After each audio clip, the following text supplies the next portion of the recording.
majina naitwa Mchange Habibu Mchange. Mimi ni mwenyekiti wa kituo cha wanahabari watetezi wa rasilimali na taarifa, kwa kifupi MESIRA. Mtafahamu nchi yetu imetoka kwenye uchaguzi mkuu wa Oktoba 29 na masuala kadhaa yaliyotokea baada ya uchaguzi mkuu, na mtafahamu, mnakumbuka jana anayefahamika kwa jina la John Heche, makamu mwenyekiti wa Chadema, amezungumza, ametoa tamko, anasema kwa niaba ya chama chake, tamko ambalo limetufanya sisi tuzungumze kama MESIRA, tuzungumze na Watanzania. Moja, kama Watanzania tuna wajibu wa kuambia wanasiasa, wawe wanachama wa chama cha Chadema, wawe wanachama wa Chama cha Mapinduzi, wanachama wa ACT na vyama vyote vingine, kwamba taifa letu ni muhimu kuliko vyama vyao. Na kwa msiofahamu, mimi ninayezungumza hapa nimepata kuwa mwanachama wa Chadema, kwa nina vinasaba na Chadema. Kwa ninavyovisema hapa, nasema kwa maslahi ya Watanzania. Heche kwa makusudi huku au kwa bahati mbaya, jana amepotosha taifa na ametaka kurudisha taifa kwenye taharuki kwa kuzungumza masuala ambayo kwa mtu mwenye akili ukimsikiliza unaweza ukahoji utimamu wake.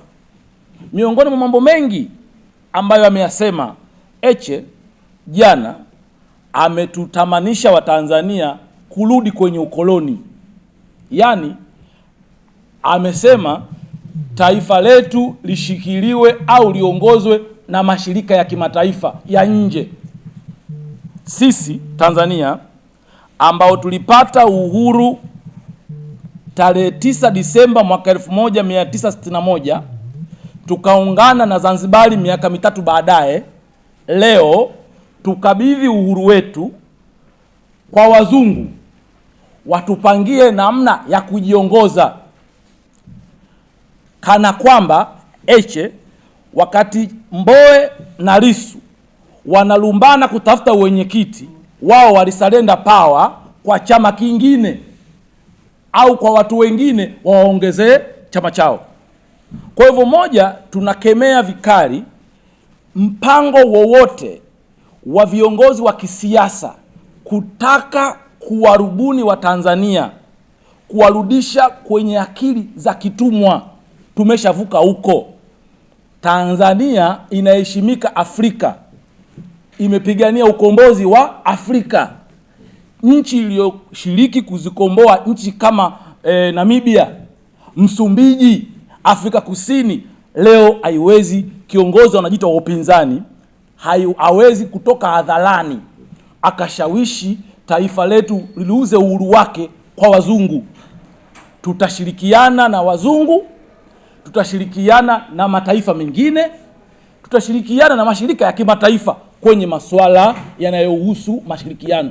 Kwa hiyo tumesema nianze na hilo. Tunakemea namna ambavyo wenzetu wanasiasa wapo tayari kuuza uhuru wa taifa letu ili wawe madarakani. Pamoja na tuhuma zake, amesema uchaguzi wetu haukuwa halali, uchaguzi uliofanyika mwaka huu. Kiongozi wetu anayeongoza nchi sasa hizi ni batili. Mimi nataka nimkumbushe tu Heche ajue uhalali wa uchaguzi sio lazima Chadema washiriki. Uhalali wa uchaguzi hautokani, yani ushiriki wa Chadema sio SI unit ya kuhalalisha uchaguzi kwamba ulikuwa halali. Sisi tunafahamu Chadema walikataa wenyewe kushiriki uchaguzi. Sisi wa Tanzania tunapiga kura kwa waliokuja kugombea. Watanzania wa Njombe watachagua mbunge miongoni mwa vyama vya siasa vilivyogombea. Chadema wao wenyewe walisema hawatashiriki uchaguzi mpaka wapate mabadiliko wanaoyataka. Leo kwa sababu hujashiriki uchaguzi, wenzako vyama vingine vimeshiriki, Watanzania wameshiriki, unasema uchaguzi sio halali. Uwezi ukasema kiongozi aliyepatikana sio halali kwa sababu wewe hujashiriki. Mimi nina mfano. Heche, sifa yake moja, historia yake, aliwahi kuwa mwenyekiti wa vijana wa Chadema. Heche, sisi tukiwa Chadema vijana tulimheshimu, japo ili Heche awe mwenyekiti wa vijana ilibidi mimi naezungumza nikatwe. Sasa sijashiriki, nilishiriki nikakatwa ili Heche awe mwenyekiti wa vijana. Mimi nikamuunga mkono mtu mmoja Mwampamba, naye akakatwa siku ya uchaguzi. Tukamuunga mkono mtu mwingine Gerson Nyakalungu, naye akakatwa siku ya uchaguzi. Tukamuunga mkono Beni Sanane, naye akakatwa. Mwisho Heche akagombea na mtu yeye mwenyewe ukimwambia uligombea nani mwenyekiti wa vijana hamjui. Akashinda kwa 51%. Hatukuwahi kusema sio halali, kwa sababu taratibu na kanuni za chama zilitukataza sisi kufanya vitu kwa sababu tukatwe. Taratibu za nchi zinasema ili ushiriki uchaguzi lazima ukasaini fomu ya maadili. Si ndivyo? Wewe umesema ushiriki utaki uchaguzi wala fomu usajili. Alafu unakuja baadaye unasema uchaguzi sio huru, si uchaguzi haukuwa haki, uchaguzi umeingiliwa. Tunamshauri Chadema, zipo kazi nyingi za kufanya. Sio lazima tuilazimishe, tuishawishi jamii iingie kwenye machafuko. Na kwenye hili tutaviomba vyombo vya ulinzi na usalama wafanye uchunguzi kwa makini, waangalie namna ambavyo Chadema inaweza ikawa inahusika kufanikisha machafuko ya Oktoba 29, kwa sababu mahusiano yao na baadhi ya taasisi za ndani na nje zinafanana kwenye lugha. Kwa mfano, wanasema wananchi wapeni watu wazike miili yao. Ni nani ameomba mwili wake akanyimwa? Yani Heche anapata wapi kusema wapewe watu wakazike wapendwa wao? Ni mpendwa nani? Ni mtu gani hapa Tanzania? Sisi wanahabari, amekuja kwenye newsroom anasema ndugu yake amekufa kwenye Oktoba 29, wameomba mwili wa kwenda kuzika, wamenyimwa. Yupo? Sasa unapata wapi habari ya kusema watu wakazike? Unasema kuna kaburi la pamoja. Mimi nimeenda hapo kwa Kondo, sijaliona.